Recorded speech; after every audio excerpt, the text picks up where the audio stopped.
विद्यार्थिनी मित्र आणि मैत्रिणींनो, दुसऱ्या प्रकरणामधील उपयोगिता विश्लेषण या प्रकरणामधील घटत्या सीमांत उपयोगिता सिद्धांताचे महत्त्व किंवा उपयोग हा उपघटक आपण या ठिकाणी पाहणार आहोत। तत्पूर्वी घटत्या सीमांत उपयोगिता सिद्धांतावर ज्या टीका केलेल्या आहेत किंवा ज्या मर्यादा अर्थशास्त्रज्ञांनी सांगितलेल्या आहेत त्या मर्यादा परत एकदा उजळणी स्वरूपात पाहूयात। त्यामध्ये पहिली मर्यादा किंवा पहिली जी टीका आहे ती म्हणजे अवास्तव गृहीतके। घटत्या सीमांत उपयोगिता सिद्धांतासाठी डॉक्टर मार्शल यांनी जी काही गृहीत परिस्थिती घेतलेली आहे ती अवास्तव आहे, यावरती टीकाकारांनी टीका केलेली आहे। संख्यात्मक मापन उपयोगिता ही अंकामध्ये किंवा संख्येमध्ये मोजता येते, यावरती सुद्धा टीकाकारांनी टीका केलेली आहे। कारण उपयोगिता ही मानसशास्त्रीय संकल्पना आहे, ती डोळ्यांना दिसू शकत नाही किंवा आपण तिला स्पर्श करू शकत नाही आणि त्यामुळे संख्यात्मक मापन करण्यासाठी अद्यापपर्यंत तरी कोणतेही साधन आपल्याकडे उपलब्ध नाही। पण डॉक्टर मार्शल यांनी मात्र उपयोगिता ही संख्येमध्ये मोजता येते असे गृहीत घेतलेले आहे आणि त्यामुळे टीकाकारांनी यावरती टीका केलेली आहे। 3 नंबरची टीका किंवा मर्यादा आपल्याला पाहिलेली आहे, अविभाज्य वस्तू। डॉक्टर मार्शल यांनी सर्व वस्तू या अविभाज्य असतात, विभाज्य असतात असं मानलेलं आहे। पण व्यवहारामध्ये अनेक वस्तू या अविभाज्य असतात, त्यांचे लहान लहान भाग आपण करू शकत नाही। 4 नंबरची टीका किंवा मर्यादा आपण पाहिली, पैशाची सीमांत उपयोगिता स्थिर। डॉक्टर मार्शल यांनी पैशाची सीमांत उपयोगिता ही स्थिर मानलेली आहे, पण वास्तव परिस्थिती अशी आहे की पैशाची सीमांत उपयोगिता ही स्थिर असत नाही, तर पैशाच्या सीमांत उपयोगितेमध्ये बदल होत असतो। पैशाचं महत्त्व व्यक्तीला कमी जास्त होत असतं। प्रत्येक व्यक्तिपरत्वे पैशाचं महत्त्व हे वेगवेगळं असतं। शिवाय पैशाचा संग्रह किंवा साठा किती आहे यावरून सुद्धा पैशाची सीमांत उपयोगिता अवलंबून असते आणि त्यामुळे पैशाची सीमांत उपयोगिता ही बदलत जाते आणि म्हणून टीकाकारांनी यावरती सुद्धा टीका केलेली आहे। एकच गरज यावरती सुद्धा टीका केलेली आहे, कारण व्यक्तीची गरज जर व्यक्ती एका वेळेला एकच गरज पूर्ण करत असेल किंवा व्यक्ती एका वेळेला एकाच वस्तूचं सेवन करत असेल तर त्याला महत्तम समाधान मिळणार नाही। पण डॉक्टर मार्शल यांनी मात्र उपभोक्ता किंवा व्यक्ती एका वेळेला एकाच वस्तूचं सेवन करते किंवा एकाच वस्तूचा वापर करते असे गृहीत घेतले आहे। थोडक्यात ही 5 टीका किंवा मर्यादा याचे पॉईंट्स आपण पाहिलेले आहेत आणि आज आपण नवीन उपघटक जो पाहणार आहोत तो आहे घटत्या सीमांत उपयोगिता सिद्धांताचे महत्त्व किंवा याचे उपयोग किंवा याचे फायदे। म्हणजेच घटत्या सीमांत उपयोगितेचा सिद्धांत कोणाकोणासाठी उपयुक्त आहे किंवा त्याचा फायदा कोणाकोणाला होतो, त्याचे महत्त्व कोणाकोणाच्या दृष्टीने आहे ते आज आपण पाहतो आहोत। त्यामध्ये आपण सविस्तरपणे पाहूयात। घटत्या सीमांत उपयोगिता सिद्धांतावरती आपण पाहिल्याप्रमाणे काही टीकाकारांनी टीका केल्या म्हणून हा सिद्धांत निरुपयोगी आहे किंवा तो उपयुक्त नाही असे आपण म्हणता येणार नाही। तर अनेक दृष्टीने घटत्या सीमांत उपयोगितेचा सिद्धांत हा अनेक अर्थाने किंवा अनेक दृष्टीने उपयुक्त आहे। तो कोणत्या दृष्टीने उपयुक्त आहे किंवा कोणत्या अर्थाने तो उपयोगाचा आहे त्याचे मुद्दे याप्रमाणे आहेत पहा। तो उपभोक्त्यांसाठी उपयुक्त आहे, उपभोक्त्यांसाठी किंवा उपभोक्त्यांना law of diminishing marginal utility is useful for consumers. Law of किंवा theory of diminishing marginal utility is useful for consumers. कंझ्युमर्सना, उपभोक्त्यांना हा सिद्धांत कसा यूजफुल आहे, कसा उपयोगी आहे, कसा फायद्याचा आहे, कसा महत्त्वाचा आहे, त्यांच्या दृष्टीने याचं काय महत्त्व आहे. तर यामध्ये आपण पाहतोय घटत्या सीमांत उपयोगिता सिद्धांत हा उपभोक्त्यांना अतिशय महत्त्वाचा आहे, अतिशय उपयुक्त आहे. प्रत्येक उपभोक्त्याचं अंतिम उद्दिष्ट आपण जर विचारात घेतलं तर ते अंतिम उद्दिष्ट काय आहे, तर महत्तम समाधान मिळविणे हे प्रत्येक उपभोक्त्याचं अंतिम उद्दिष्ट असतं. प्रत्येक उपभोक्ता हा महत्तम समाधान किंवा महत्तम उपयोगिता मिळवण्यासाठी प्रयत्नशील असतो, त्यासाठी तो धडपडत असतो. प्रत्येक उपभोक्त्याचं हे अंतिम उद्दिष्ट असतं, त्यासाठी तो प्रयत्नशील असतो. आणि हे जे महत्तम समाधान किंवा महत्तम उपयोगिता हे जे त्याचं अंतिम उद्दिष्ट आहे, ते उद्दिष्ट प्राप्त करण्यामध्ये घटत्या सीमांत उपयोगितेचा सिद्धांत त्याला उपयुक्त आहे. तो काय करतो, त्याच्याकडे उपलब्ध असलेली जी काही साधन संपत्ती आहे, जी काही साधने आहेत, त्या साधनांच्या माध्यमातून तो महत्तम समाधान प्राप्त करण्याच्या दृष्टीने प्रयत्न करत असतो. आपल्याकडे उपलब्ध असलेली जी काही संपत्ती आहे, साधन आहे, उपभोक्त्याकडे 3 प्रकारची साधने उपलब्ध आहेत: पैसा, वेळ आणि शक्ती. या 3 साधनांच्या माध्यमातून उपभोक्ता आपल्या गरजा पूर्ण करत असतो. आणि या गरजा पूर्ण करत असताना त्याला महत्तम समाधान प्राप्त करायचे असते. मग त्यासाठी तो काय करतो, तर आपल्याकडील त्या साधनांचा वापर तो अशा पद्धतीनं करेल किंवा आपल्याकडील पैशाचा वापर तो अशा पद्धतीनं करेल की त्यातून त्याला महत्तम समाधान होईल किंवा महत्तम उपयोगिता प्राप्त होईल. आणि मग त्या दृष्टीने तो काय करतो, तर त्याच्या उपभोगामध्ये वैविध्य किंवा विविधता आणण्याचा प्रयत्न करतो. व्हरायटी, त्याच्या कंझम्पशनमध्ये तो व्हरायटी आणण्याचा प्रयत्न करतो. एक आणि एकाच प्रकारची वस्तू किंवा एक आणि एकाच प्रकारचा वस्तूचा वापर उपभोग त्याने जर घेतला तर त्याला महत्तम समाधान कदाचित मिळणार नाही. आणि म्हणून तो काय करतो, तर आपल्या उपभोगामध्ये, आपल्या कंझम्पशनमध्ये तो विविधता आणतो, व्हरायटी आणतो.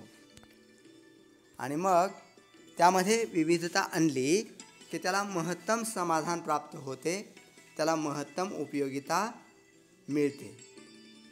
तर थोडक्यात सांगण्याचा उद्देश एवढाच आहे की उपभोक्त्याला महत्तम समाधान प्राप्त करण्याच्या दृष्टीने घटत्या सीमांत उपयोगितेचा सिद्धांत हा उपयुक्त आहे.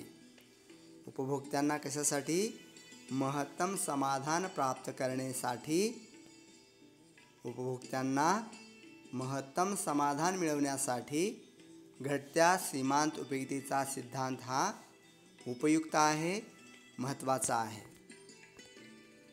नंबर 2 आहे सरकारसाठी किंवा शासनाला घटत्या सीमांत उपयोगितेचा सिद्धांत कोणत्या अर्थाने उपयुक्त आहे, किंवा सरकार घटत्या सीमांत उपयोगितेचा सिद्धांत कशासाठी वापरते, किंवा शासनाच्या दृष्टीने त्याचं काय महत्त्व आहे, शासनाला त्याचा काय उपयोग होऊ शकतो, हे आपण पाहूयात. शासनाला वेगवेगळी धोरणे आखावी लागतात. शासनाला वेगवेगळी धोरणे आखावी लागतात, वेगवेगळ्या योजना आखाव्या लागतात, त्या योजनांची अंमलबजावणी करावी लागते. आणि मग या योजना आखण्यामध्ये, धोरणं आखण्यामध्ये घटत्या सीमांत उपयोगितेचा सिद्धांत शासनाला उपयुक्त ठरतो. वेगवेगळ्या धोरणांच्या आखणीमध्ये किंवा वेगवेगळ्या योजनांच्या आखणीमध्ये घटत्या सीमांत उपयोगितेचा सिद्धांत शासनाला उपयुक्त ठरतो. उदाहरण जर पाहायचं असेल तर शासन कर विषयक धोरण ठरवते. शासन कर विषयक धोरण ठरविते आणि त्या कर विषयक धोरणामध्ये प्रगतशील कर धोरणाचा अवलंब करते. प्रोग्रेसिव्ह टॅक्स पॉलिसी आपण ज्याला म्हणतो की नाही, तर ती प्रोग्रेसिव्ह टॅक्स पॉलिसी, प्रगतशील कर धोरण याचा अवलंब करते, त्याची आखणी करते.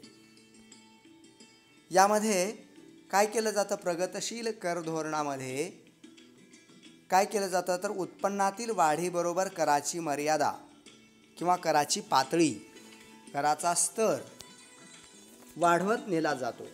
त्यामध्ये वाढ केली जाते. म्हणजेच जेवढं उत्पन्न जास्त तेवढी कराची पातळी ही जास्त असते. उत्पन्न जेवढे जास्त तेवढी कर पातळी ही जास्त असते.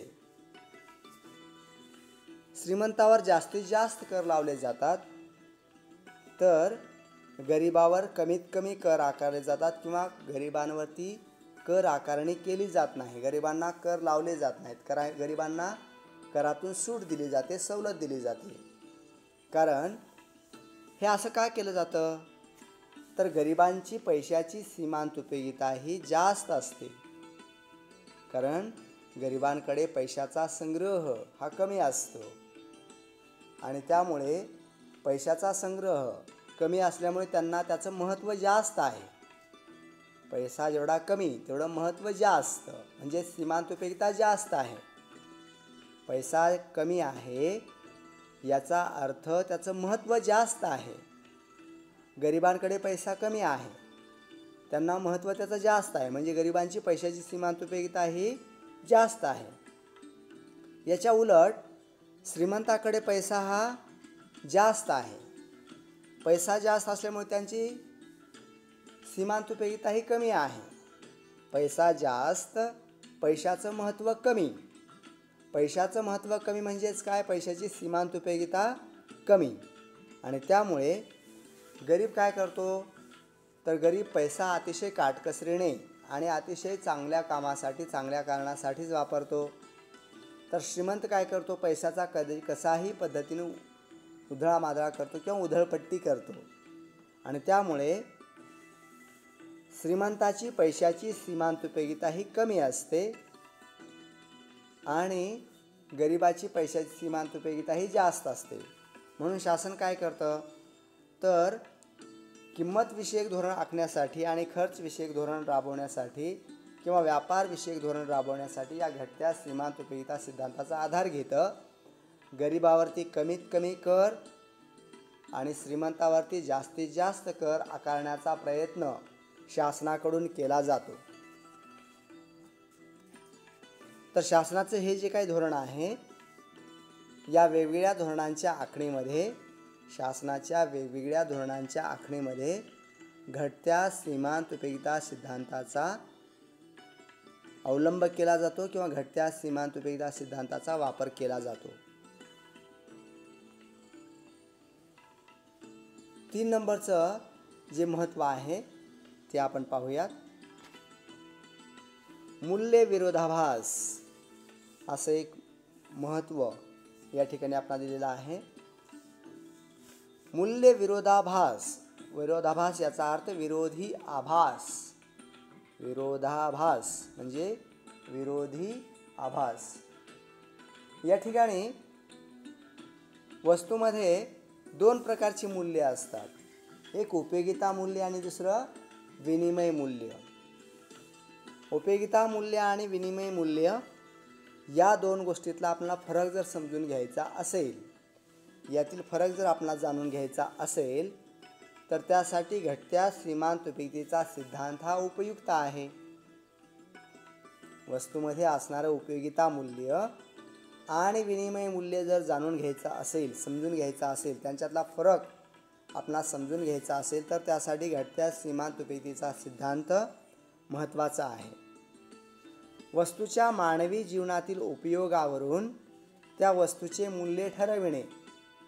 वस्तू मानवी जीवनामध्ये किती उपयुक्त आहे, किती महत्त्वाची आहे, किती उपयोगी आहे, यावरून त्या वस्तूचं मूल्य ठरवणे, त्याला आपण उपयोगिता मूल्य म्हणतो.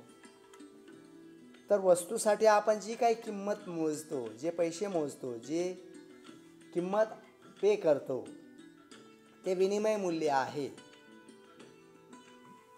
वस्तू घेण्यासाठी आपण जे पैसे देतो त्या पैशाला आपण विनिमय मूल्य म्हणतो.